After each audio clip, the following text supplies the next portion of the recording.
Hey everyone, Jeremy Bennett here. Let's look at how powerful your mind is. Let's compare your mind to the most sophisticated man-made device ever created, the computer. The average computer can hold about 250,000 pictures, 20,000 songs, and hundreds of full-length videos, nowadays on something the size of my finger. Crazy. But let's compare it to your mind. Your mind can perform an estimated 10 quadrillion operations per second without you even knowing it. Wild. Ask yourself right now, what's making your blood flow throughout your veins with the perfect amount of pressure to keep you alive? What's making your heart beat right now? Are you consciously commanding your heart to beat right now? No. What's maintaining your body core temperature to the perfect degree to keep you alive? What's doing the 6 trillion things to your 60 trillion cells every single second? It's something called your subconscious mind. This is the powerhouse to who you are. Your cat has it, even your puppy has it. But of all the things that your subconscious mind can do, it can't do one thing. And this thing can help you attract good things into your life or can absolutely demolish your health. What is that one thing it can't do? It can't distinguish between a real event and something you merely think about. Sounds absolutely ridiculous, right? What happens when you have a nightmare? You wake up, your heart is pounding, you're sweating, and you're anxious beyond words. The nightmare existed in your mind. You weren't in any real danger at all. But your mind didn't know that. You physiologically reacted as if the nightmare was actually taking place in reality. There was a study conducted where a doctor hooked up an elite athlete, a professional skier, to a device that measured the athlete's muscle fibers.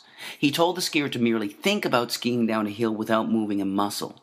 The act of thinking about skiing down the hill actually made the same muscle fibers that would have actually fired off if he were to be actually skiing fire off from thoughts. This has been demonstrated time after time with the placebo effect. Group A suffering from a particular illness gets prescribed a pharmaceutical FDA-approved drug specifically designed to treat that illness. Group B suffering from the same illness gets a sugar pill, thinking it's real medication. Both groups get cured. In fact, the New England Journal of Medicine published a study involving two groups suffering from the same degenerative knee disorder.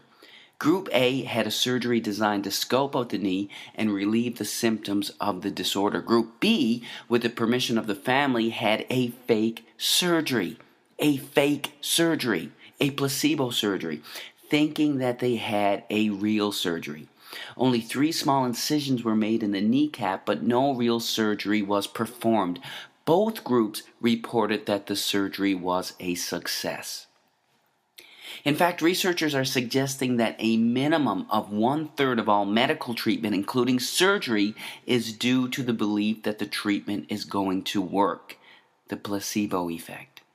Most people don't realize that there is also something called the nocebo effect. It's practically the opposite of the placebo effect. The mind, instead of curing illness, contributes to illness. That's what a hypochondriac is. Their belief that they are going to develop a disease actually causes them to experience the symptoms of it. Whatever belief you hold in your subconscious mind will become your reality. Bottom line. That's how hypnosis works. The hypnotist implants the idea in the back of their subject's mind, and the subject experiences whatever they hold there. If they hold the belief that there's a spider on their arm, their eyes actually see a spider on their arm. An amazing demonstration occurs when the hypnotist walks towards his subject with his finger extended. He tells the subject that his finger is hot and burning.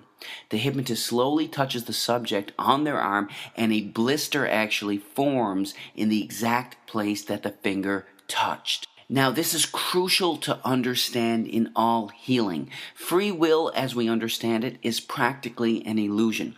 In fact, 2 to 4% of the time, you decide what you want to do. You actually make the decision. 96 to 98% of the time, you don't. You're on autopilot.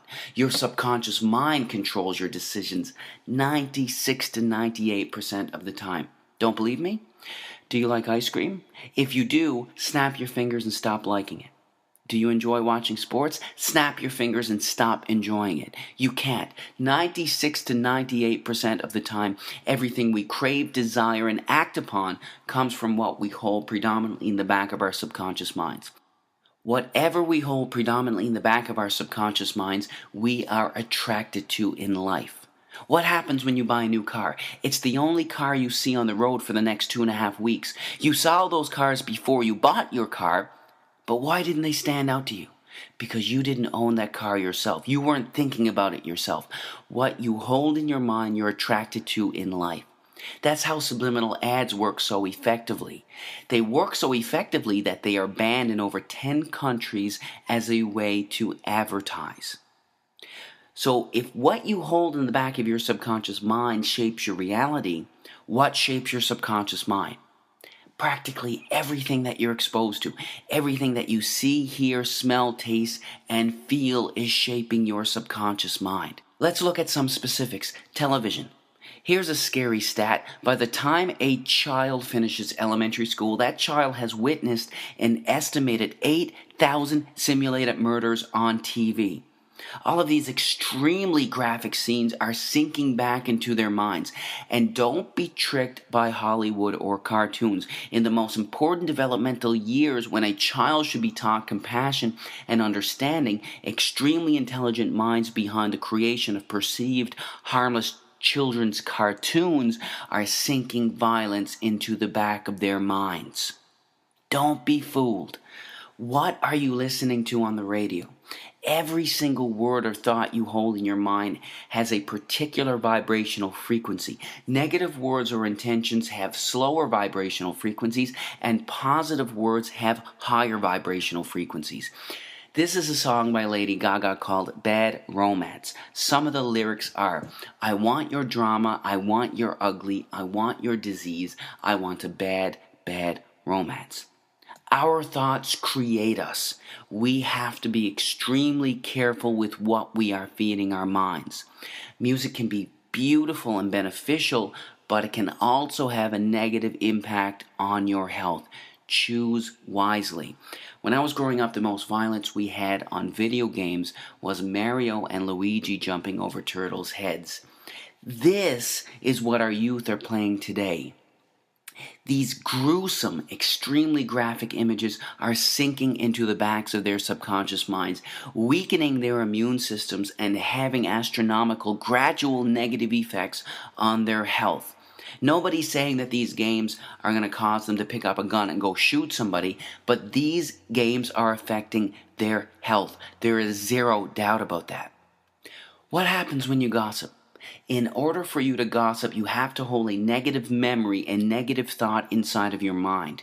You not only think about that negative memory, you share it with the other person that you're talking to.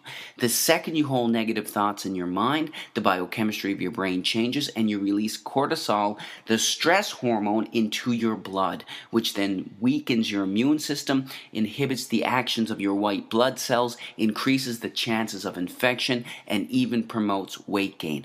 All from gossiping, all from your thinking. You can't gossip without hurting yourself. Remember that. But of everything you can expose yourself to, there is nothing more important than the thoughts you hold in your mind. We have on average 60,000 thoughts a day. And the reality is, not only are most of these thoughts the same thoughts we had yesterday, but they are negative thoughts, either dwelling on something bad in the past or fearing something that could potentially happen in the future. The second we have these negative thoughts, the second we release cortisol, the stress hormone, into our blood. Our thoughts create us. Most people believe that situations cause them anxiety, stress, or cause them to be depressed. The reality is this: there is absolutely no situation in the entire universe that can cause someone to experience anxiety. None. It's your psychological reaction to the situation that can cause you to experience anxiety, not the situation itself. This is crucial to understand. Why is it that when one person skydives, their brain releases endorphins, the good feeling chemical, into their blood, while releasing cortisol into another's? It's the same situation. How can the company of one person cause excitement in one person while making another person stressed? It's because it's never the situation that causes anyone to experience anxiety, but their reaction to it. You create your anxiety, not a situation. When you truly fundamentally understand this truth, that's when you realize that you control your anxiety, not a situation. It's one of the most liberating feelings you can ever experience. If you create it, you can take it away. Your thoughts control your life. You are the creator of your everything. Choose your thoughts wisely. God bless.